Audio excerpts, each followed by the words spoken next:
Bun găsit, prieteni! În acest videoclip vă propunem un traseu turistic în insula Corfu, unde vom descoperi împreună 15 obiective turistice. Insula Corfu se află în Marea Ionică, aproape de coasta Albaniei, de care este despărțită printr-o strâmtoare. Insula are o populație permanentă de aproximativ 110.000 de locuitori, dintre care circa 40.000 trăiesc în capitala insulei. Noi am fost în insula Corfu într-o perioadă foarte aglomerată, mai exact în perioada sărbătorilor pascale. Experiența a fost inedită și vă recomandăm. Iată ce am descoperit!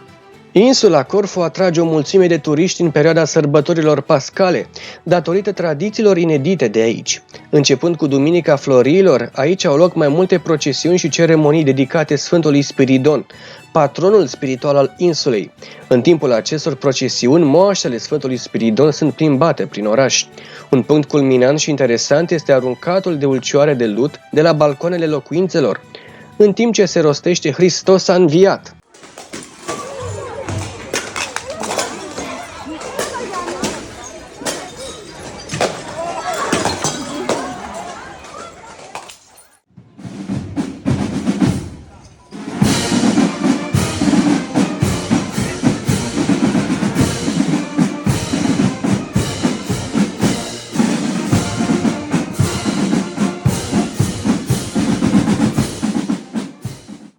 Nu în ultimul rând, după slujba de înviere, la miezul nopții se organizează un impresionant foc de artificii. Cu alte cuvinte, Paștele în insula Corfu este o experiență ce trebuie neapărat să o încercați.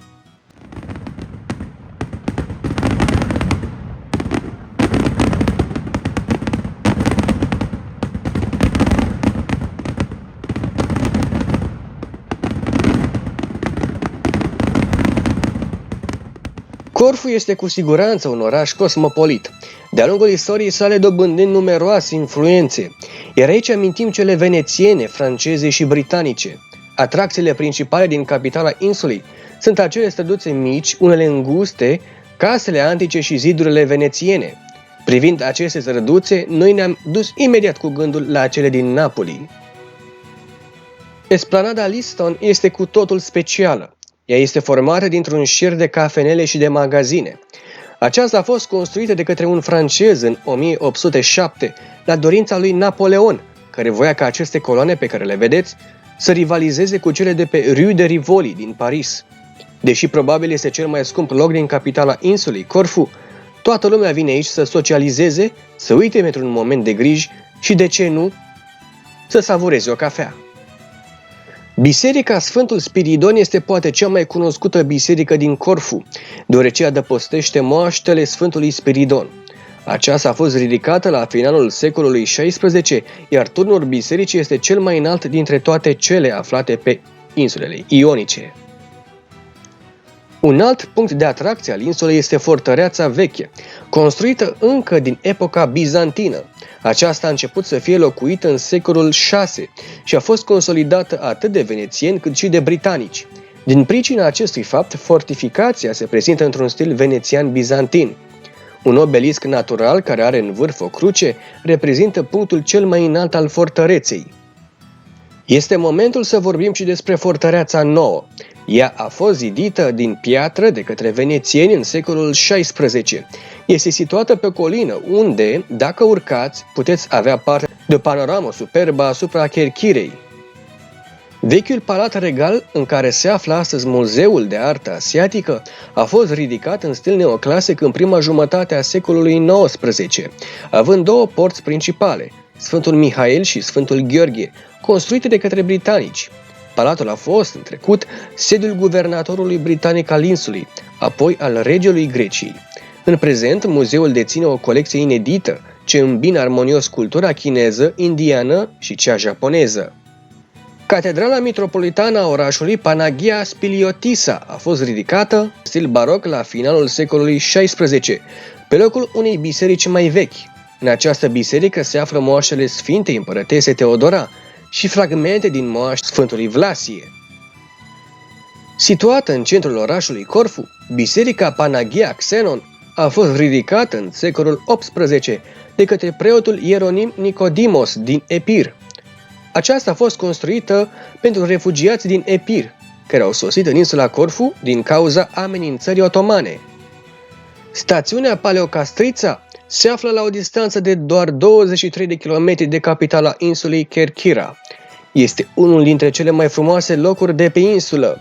O legendă circulă despre această stațiune, cum că aceasta ar fi locul unde celebrul erou Ulise a naufragiat și a întâlnit-o pe Nausicaa, fiica regelui fenicienilor.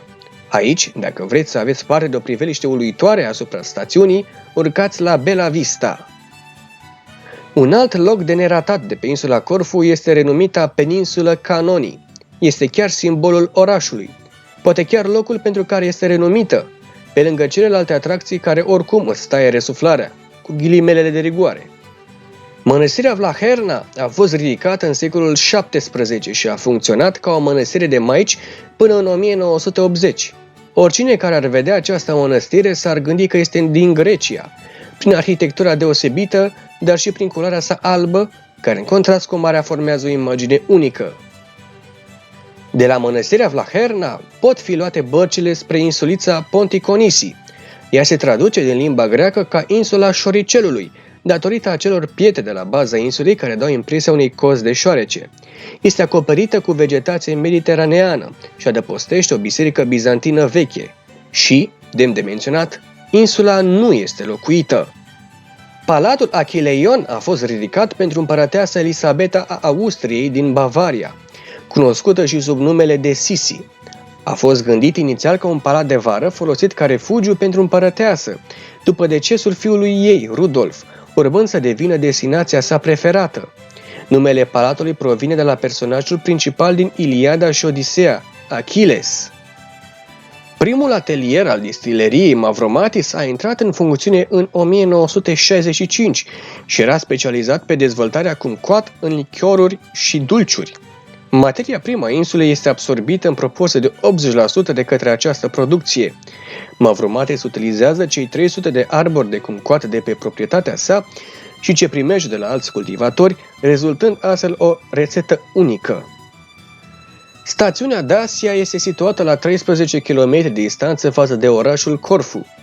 Aici, pe lângă posibilitatea evidentă de a face plajă și de a vă bucura de o vedere către coasta litoralului albanez, veți găsi tot felul de magazine, fie că vă doriți mâncare, suveniruri sau accesorii vestimentare. Așa cum v-am obișnuit, alte obiective turistice le veți găsi în secțiunea de descriere. Noi v-am prezentat doar ceea ce am reușit să vizităm, dar sunt alte numeroase obiective turistice, unele chiar poate mai importante, unde noi nu am reușit să ajungem, dar care așteaptă să fie descoperite sau redescoperite. Dacă v-a plăcut videoclipul, nu uitați să dați like și subscribe, iar pentru cine dorește alte trasee sau atracții turistice din România și din străinătate, apăsați pe următoarele videoclipuri. Pe curând!